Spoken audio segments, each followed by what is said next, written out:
গত ৩ March Paulista Syria এ1 লিগে ব্রাগান্টিনোর বিপক্ষে নজরকাড়া এক গোল করেন Brazilian superstar Neymar junior. Free kick থেকে কোনাকুনি শটে চোখ ধাঁধানো সেই গোলে দলকে জয়ের পথ দেখিয়ে দেন নেইমার। তবে সেই ম্যাচে পুরো সময় খেলতে পারেননি ব্রাজিলিয়ান তারকা। ম্যাচের ৭৬তম মিনিটে খুঁড়িয়ে খুঁড়িয়ে মাঠ ছাড়তে দেখা যায় নেইমারকে।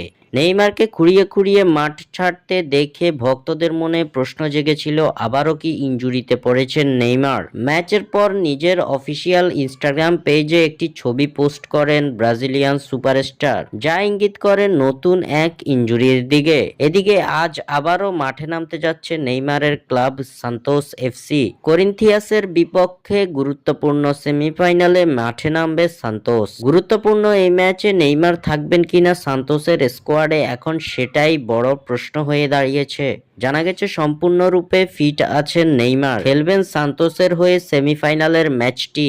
কোনো ইনজুরি নয়, মূলত অস্বস্তি বোধ করার কারণে গত ম্যাচে মাঠ ছাড়েন নেইমার। নেইমারের সুস্থ থাকার খবরে স্বস্তি ফিরে এসেছে ভক্তদের মাঝে।